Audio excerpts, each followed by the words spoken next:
ahí lo que tenemos, y esto es importante para mí remarcarlo, ¿no? Cuando se habla de Estado ausente, no tenemos un Estado ausente, ¿no? O sea, uno puede denunciar a Monsanto, puede denunciar a Bayer, puede denunciar a Syngenta, pero no tenemos ahí un Estado que se olvidó de decir, uy, nos olvidamos de este paper que publicó Carrasco, uy, qué macana, no escuchamos. Tenemos un Estado presente que no solamente arbitró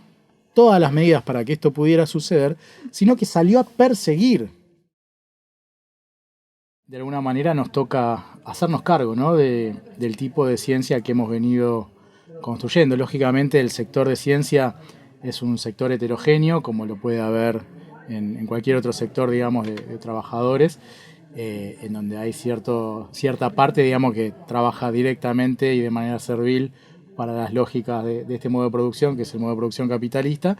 y un sector, digamos, que trata de generar herramientas y prácticas contrahegemónicas, ¿no? ¿Por qué Milei monta el discurso contra la ciencia? Bueno, en gran medida, lógicamente, tiene que ver con esto de montar un enemigo útil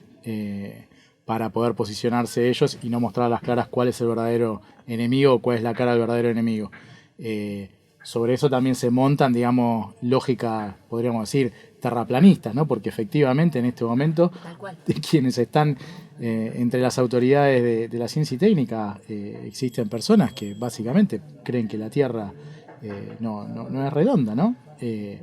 Y muchas otras cosas que han pasado en este último tiempo con niegan el cambio climático, etcétera, etcétera. Pero más allá de todas las cosas que nosotros podemos decir en contra de estos personajes nefastos, también nos toca hacernos cargo de que efectivamente buena parte de la ciencia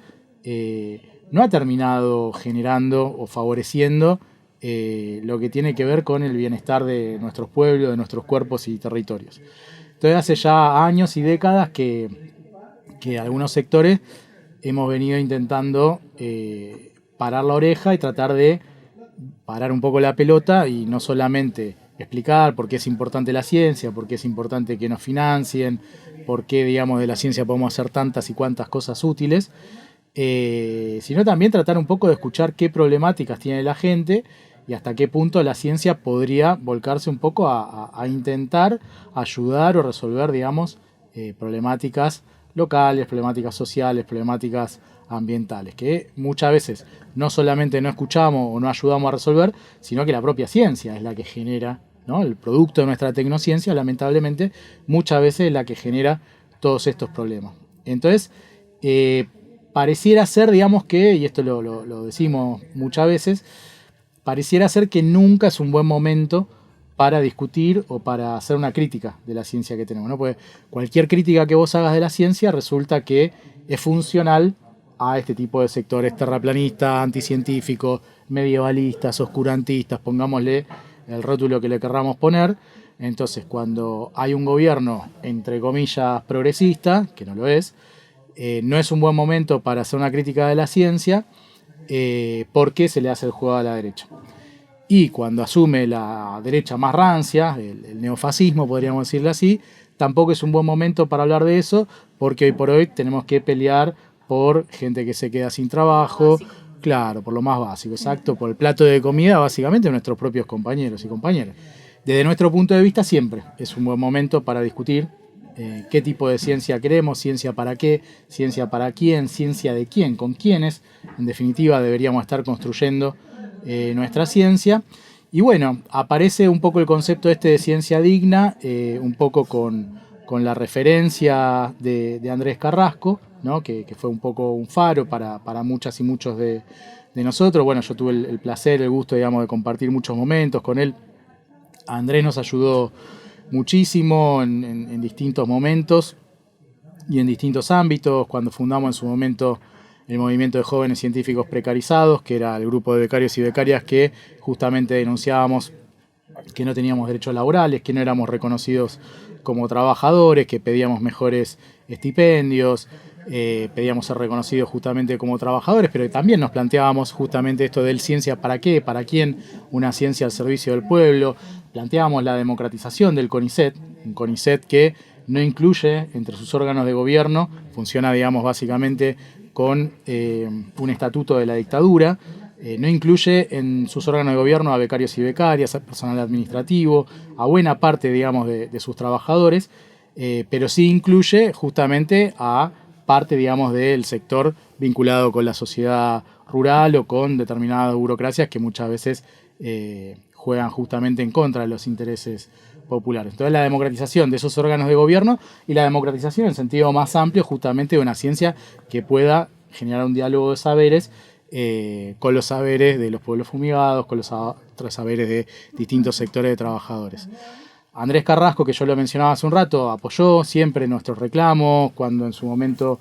algunos de nosotros caímos en cana, en Catamarca, por luchar contra la mega minería, fue de los primeros que estuvo ahí para solidarizarse, para darnos un lugar en la radio, fue una de las personas que también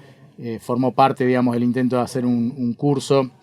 de posgrado en nuestra facultad, que justamente problematizaba el tema de las cuestiones ambientales, del agronegocio, etcétera, un curso que fue proscripto en ese momento por la gestión de nuestra facultad y que Andrés se acercó justamente a argumentar por qué era una locura que se proscriba un curso de esas características. Y bueno, así como en su momento Maristela Esbampa, Norma Yarraca desde las sociales ya venían denunciando hace rato lo que pasaba con el agronegocio, y en primer lugar y sobre todo los propios pueblos fumigados, ¿no? La madre de Ituzaingó, cantidad de movimientos que empiezan a ver que desde la llegada de la soja transgénica, el paquete de soja RR con glifosato en el año 96, de la mano de Carlos Saúl Menem y su secretario en ese momento de Agricultura, que era Felipe Solá, llega ese paquete y en poquito tiempo, a los pocos años y con la cantidad de toneladas de glifosato que se empieza a bombardear a nuestras poblaciones, bueno, los pueblos empiezan a denunciar casos de aborto, malformaciones, problemas digestivos, problemas en la piel y casos de cáncer, ¿no? Y bueno, Andrés Carrasco es uno de los primeros en hacer estudios en su laboratorio. Él trabajaba en el laboratorio de embriología y en la Facultad de Medicina, y descubre los efectos teratogénicos del glifosato en anfibios, es decir, traducido al criollo, que efectivamente el glifosato produce malformaciones en anfibios. Lo publica en un trabajo en el año 2009 y saca una nota en página 12 de la mano de Darío Aranda, diciendo, bueno, yo no digo nada nuevo, digo lo mismo que dicen los pueblos fumigados, solo que yo lo probé en un laboratorio. Entonces eso conceptualmente es revolucionario y tiene que ver con esto que yo les decía hace un rato, que es, mira, un científico que en vez de decir, en vez de hacer la ciencia que le mandan a hacer desde los países centrales, de las corporaciones, se para y escucha. Y dice, a ver, che, está pasando esto, vamos a ver en qué podemos dar una mano, lo comprueba, y eso obviamente sirve de caja de resonancia para todos los pueblos en lucha, ¿no? Que no son pueblos anticientíficos que dicen, no, estamos en contra de la ciencia porque nos fumigó. No, necesitamos científicos y científicas que estén de nuestro lado. Fíjense que ni bien Andrés Carrasco publica este trabajo científico y saca la nota esta en página 12, el Estado, lejos de decir, uy, qué preocupante esto que está pasando, miren lo que están diciendo nuestros pueblos, fíjense lo que están diciendo nuestros científicos, lo que sale a hacer es una campaña furiosa en contra, digamos, de lo que acababa en ese momento de publicar Andrés Carrasco. No solamente Monsanto persigue y amenaza a Andrés Carrasco, sino que directamente el CONICET, ¿no? la misma institución de la que veníamos hablando hace un rato, la principal institución de investigación científica de nuestro país, saca un informe extenso que nunca había sacado. Digo, el CONICET, no un investigador o investigadora, sino que el CONICET arma una comisión específica para analizar en el año 2009 el tema del glifosato, concluyendo luego un extenso informe que, bien utilizado, el glifosato no va a contaminar nuestras aguas, bien utilizado, el glifosato no va a producir ningún problema en organismos acuáticos, no va a producir ningún problema en mamíferos y bien utilizado no representa ningún problema para la salud humana. Fíjense, todas cosas que hoy, no diría que es para reírse, pero es para llorar, ¿no? Si hasta el propio ministro de Ciencia y Técnica, que fue el primero que tuvo nuestro país en ese entonces, Lino Barañao, salió a dar notas, a desmentir, supuestamente, entre comillas, lo que había dicho Andrés Carrasco, diciendo que no causaba cáncer, que no era un estudio del CONICET, que hay gente que intentó suicidarse tomando un vaso de agua con glifosato y no lo logró. bueno, que fumigar con glifosato sobre la gente no está bien, como no está bien fumigar con agua con sal, como si fuera básicamente lo mismo. O sea que ahí lo que tenemos, y esto es importante para mí remarcarlo, ¿no? Cuando se habla de estado ausente, no tenemos un estado ausente, ¿no? O sea, uno puede denunciar a Monsanto, puede denunciar a Bayer, puede denunciar a Syngenta, pero no tenemos ahí un estado que se olvidó de decir, uy, nos olvidamos de este paper que publicó Carrasco, uy, qué macana, no escuchamos. Tenemos un estado presente que no solamente arbitró todas las medidas para que esto pudiera suceder, sino que salió a perseguir, a castigar a los científicos y científicas que sacaban estas posiciones. Fíjense si no estará presente el Estado, ¿no? Que directamente interviene de esa manera justamente como socio principal, como garante, ¿no? En connivencia con estas corporaciones, ya sea transnacionales o nacionales, porque acá no es solo la discusión sobre qué es transnacional y lo nacional es bueno. O sea, como pasaba ahora con el trigo transgénico, ¿no? Nos decían, el trigo HB4 es bueno porque lo está haciendo nuestro país. ¿Qué? Vos estás a favor de Monsanto, de Bayer, mirá, lo estamos produciendo nosotros. Pasan los años y para 2018 tenemos ya un extenso compendio, que es la antología toxicológica del glifosato, que muestra que a nivel internacional ya hay más de 1000 trabajos científicos mostrando los efectos tóxicos del glifosato, no solamente trabajos argentinos, trabajos de todas partes del mundo, y entre ellos efectos cancerígenos del glifosato. La propia Organización Mundial de la Salud dice en el año 2015 el glifosato es probablemente cancerígeno. Hasta la Suprema Corte de Justicia de los Estados Unidos hace un año condena a Monsanto por haber enfermado de linfoma no Hodgkin a un trabajador rural. Entonces fíjense si tendrán razón. ¿Quién tenía razón? ¿Lino Barañao, el informe del CONICET, o tenían razón los pueblos fumigados? Tenía razón Andrés Carrasco, ¿no? Y bueno, de ahí surge lógicamente el emblema y empezamos a caminar un poco con esta idea de la ciencia digna, que bueno, se suma obviamente a un sinnúmero de compañeros, compañeras, organizaciones que han trabajado también con otros nombres, desde la investigación Acción Participativa, nombrando a Oswaldo Falsborda, la ciencia revolucionaria y revolucionada que planteaba Oscar Barsaski, lo que tiene que ver con la coproducción del conocimiento, la ciencia popular, bueno, muchísimos ejemplos que no me voy a poner a nombrar todos, que en distintas partes de nuestro país, Latinoamérica y del mundo, la ciencia para el pueblo, Science for the People también en su momento, que justamente han trabajado con esta idea de una ciencia al servicio de los intereses populares, ¿no? De las y los trabajadores, y no al servicio de las ganancias corporativas. Cuando cursé en un momento una materia que se llamaba biotecnología, uno de los profesores que dictaba esa materia era justamente uno de los encargados, los responsables de la CONAVIA, que era el organismo responsable en su momento de que haya ingresado el paquete de soja RR y glifosato sin ningún tipo de discusión. Y básicamente lo que nos decía Burachik en ese momento es, yo estoy muy contento porque estoy trabajando para resolver los problemas de hambre de nuestro país, ¿no? Entonces él decía, trabajar haciendo soja transgénica o generando transgénico es resolver los problemas de hambre de nuestro país. Entonces tenés desde ese discurso directamente, completamente cómplice y funcional, en donde vos le decías, che, pero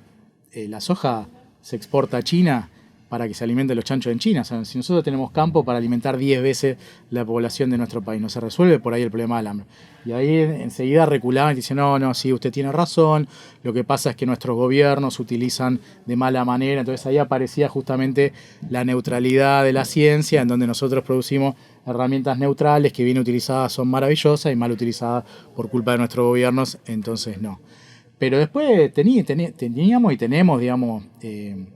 muchos cracks de la ciencia que no han dicho palabra y que en general te dicen que el ambientalismo es una teoría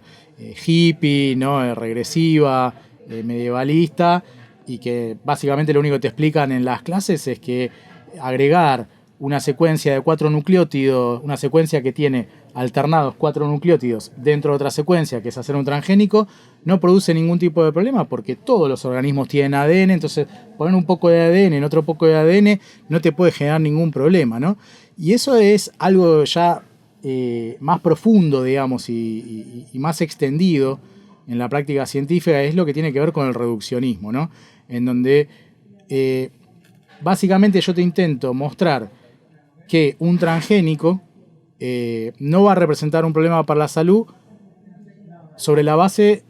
de la secuencia de ADN de un gen, o sobre la base de que una sustancia, como puede ser un herbicida, si yo la pruebo entre 4 paredes en un laboratorio y veo que a un ratoncito a lo largo de un par de semanas no le produce un efecto, yo te puedo asegurar que eso no va a tener jamás ningún problema en el planeta, en la humanidad o en los animales. Y eso es un reduccionismo, que es básicamente la imposibilidad de poder explicar lo que pasa luego de años y años, de décadas, de tirar miles de millones de toneladas de glifosato, que dicho de paso, el glifosato, todo lo que acabamos de decir, es probablemente el menos tóxico de todos los herbicidas y pesticidas que se tiran, ¿no? O sea, si uno agarra los otros que andan dando vuelta, la atracina, el 2,4-D, etcétera, etcétera, son mucho peores. El tema es que los volúmenes que se tiran terminan generando un impacto ambiental en nuestros cuerpos, en nuestros territorios, que son imposibles de explicar en la secuencia del gen de resistencia que se le metió a la soja. O son imposibles de explicar en relación a qué le pasó a un ratón en un laboratorio en el año 1994 en condiciones, digamos, estrictas de cuidado y demás. Ese reduccionismo aplica mucho a la ciencia y hace que incluso nuestros mejores ejemplos, digamos, de ciencia estén condenados, digamos, a saber mucho de algo muy chiquitito y muy poco, digamos, de lo general. Y a eso se suma algo que bien describía en su momento Oscar Barsaschi, Sara Rieti y demás, en los años 60, 70, un libro que yo recomiendo mucho, Ciencia Política y Cientificismo, de Oscar Barsaschi. Él muestra cómo, más allá de las presiones que vos tenés para trabajar para una corporación que te paga mucha plata, o para que no te persiga Monsanto porque te da miedo, hay presiones mucho más sutiles en las cuales, si vos trabajás en determinados temas que te dictamina la academia, entonces posiblemente saques la beca, entonces posiblemente ganes el subsidio, entonces posiblemente publiques un paper bueno y tu carrera científica despegue. Ahora, si vas a trabajar en estas cosas antipáticas que van en contra, digamos, de los intereses de nuestra patria, ¿no? Del desarrollo, obviamente estoy hablando de manera irónica, entonces tus papers no van a salir publicados o van a salir publicados en revistas chiquitas, te va a perseguir Monsanto, te va a perseguir el gobierno a través de su ministro, a través del CONICET. Estoy exagerando en algunos casos y en otros casos no, esto es así, o sea, se han negado promociones, se han negado subsidios, muchas veces esto lamentablemente pasa. Este sistema y esta presión en la cual las y los científicos dejan de preocuparse o ya no tienen tiempo, están permanentemente corriendo en una ruedita para poder ser financiados, para poder publicar, porque la mercancía que producimos se llama paper, entonces permanentemente tenés que estar publicando paper, consiguiendo subsidios, ganando becas, etc. Y dejás de lado, dejás de vista los problemas sociales, los problemas ambientales, lo que tiene que ver justamente con que parte, digamos, de mi salario se financia justamente con los impuestos que paga el pueblo. Eso queda de lado y el científico, el cientificista, pasa a trabajar directamente para el sistema ya casi sin darse cuenta. Entonces, eso es lo que en definitiva termina hegemonizando lo que pasa. Y el cientificista es buenísimo para ir a ver, como decimos, el pelo al huevo, para ir a ver, digamos, en el paper de Andrés Carrasco, acá quizás faltaría este control, pero se va a poner, digamos, se va a enojar más con tal o cual control, si está o no está, que con discutir o polemizar con un sistema tremendamente injusto y desigual, que termina justamente condenando al hambre, a la pobreza, y que no tiene tiempo ni ganas de tratar de generar una ciencia,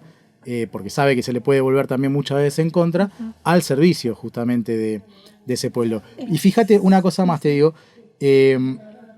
cuando uno piensa en el transgénico, en la ciencia, en la biotecnología, vos podrías pensar ejemplos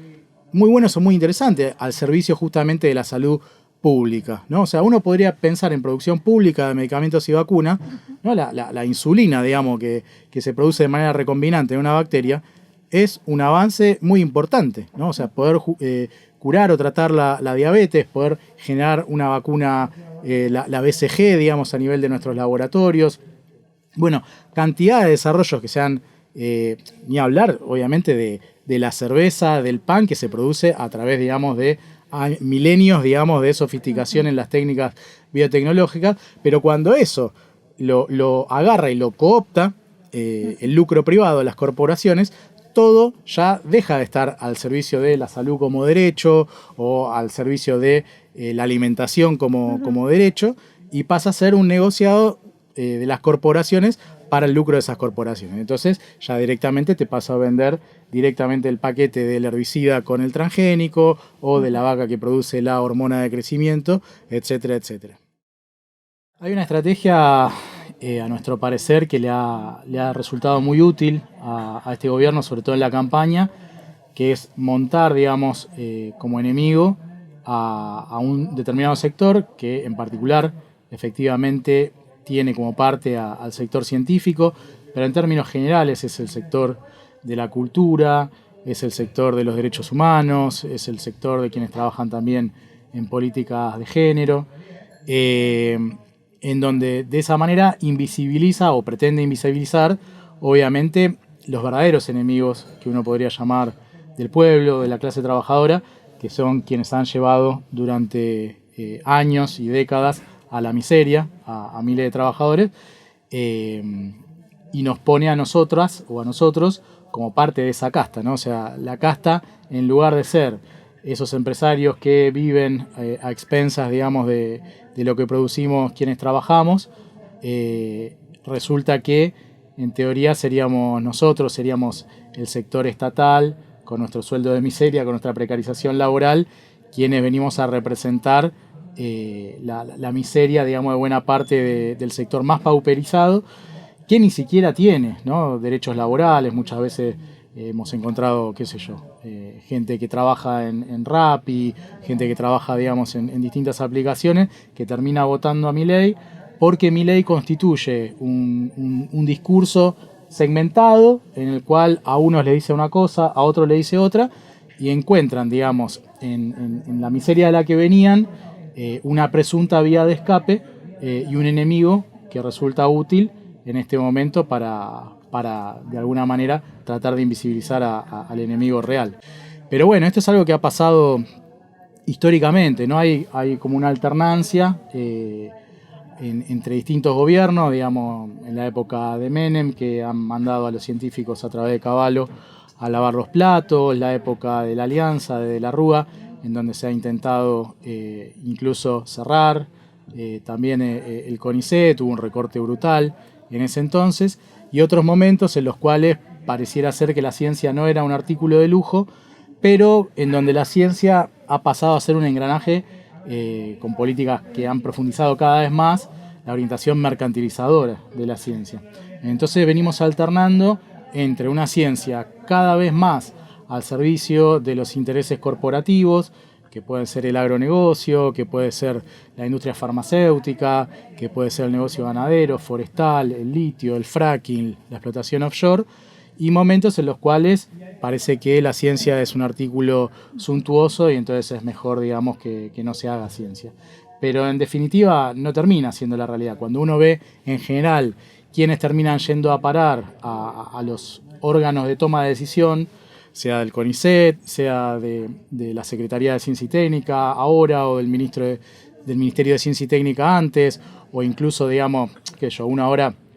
lee que, por ejemplo, en lo que es parques nacionales está un ex CEO de Monsanto, ¿no? Entonces sí, la pucha, qué mal que estamos, ¿no? Efectivamente. Pero cuando ves que en el gobierno anterior estaba de jefe de asesores de Alberto Fernández un ex CEO de Syngenta, ¿no?, el caso de Antonio Aracre, o cuando uno ve que en el gobierno anterior de Macri estaba como ministro de Energía un ex CEO de Shell, el caso de Aranguren, bueno, uno va viendo que son políticas de Estado, ¿no?, en donde no es que deja de haber producción de conocimiento científico y tecnológico, la pregunta es para qué y para quién, ¿no?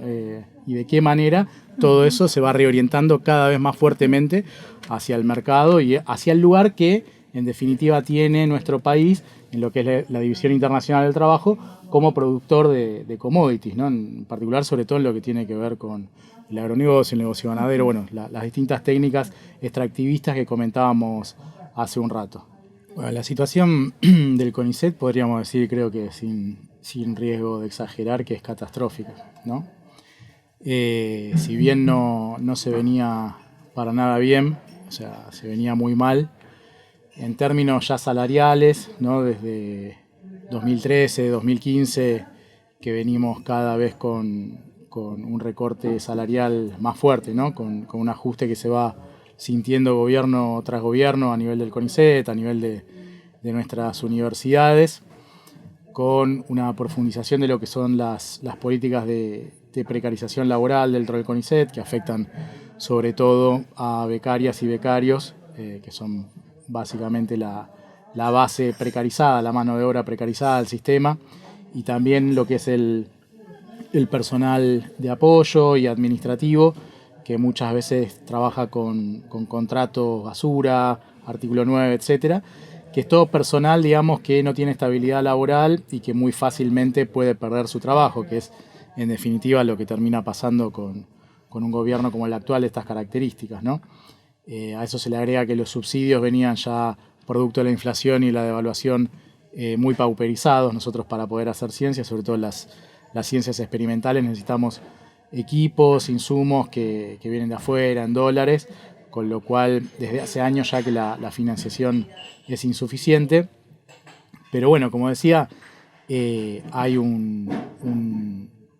digamos, un golpe tremendo en lo que tiene que ver con las políticas de este gobierno, en donde directamente se echa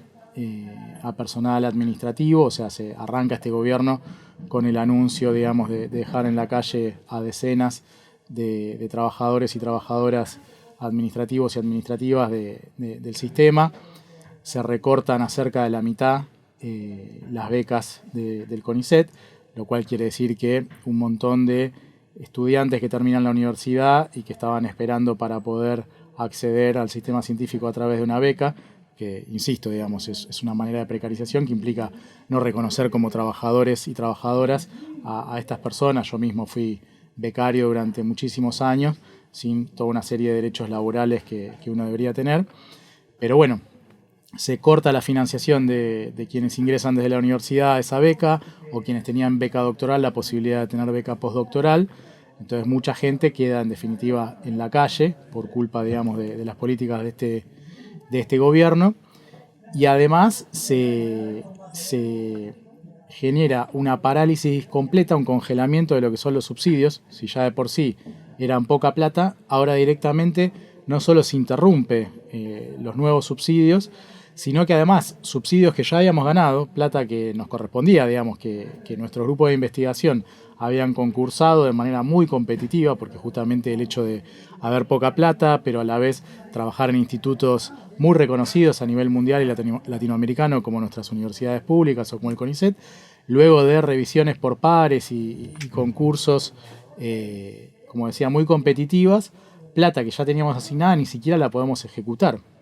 Entonces en este momento estamos trabajando con lo que nos queda de plata líquida, que teníamos un poquito, luego será con lo que nos queda de insumos en nuestras heladeras y freezers, luego cuando se acaben será con nuestras computadoras hasta que se rompan las computadoras y se acabará, digamos, la ciencia como la conocíamos, con lo cual la situación es de una gravedad mayúscula, y eso genera como política de Estado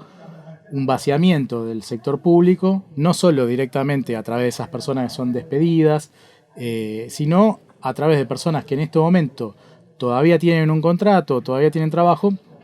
pero que no llegan a fin de mes, o que dicen yo no tengo futuro. De esta manera la situación es muy estresante, muy asfixiante. Entonces mucha gente termina o cambiándose de trabajo, yéndose al privado, o directamente yéndose del país. O sea, un vaciamiento y desguace como política de Estado total del sector público, ¿no?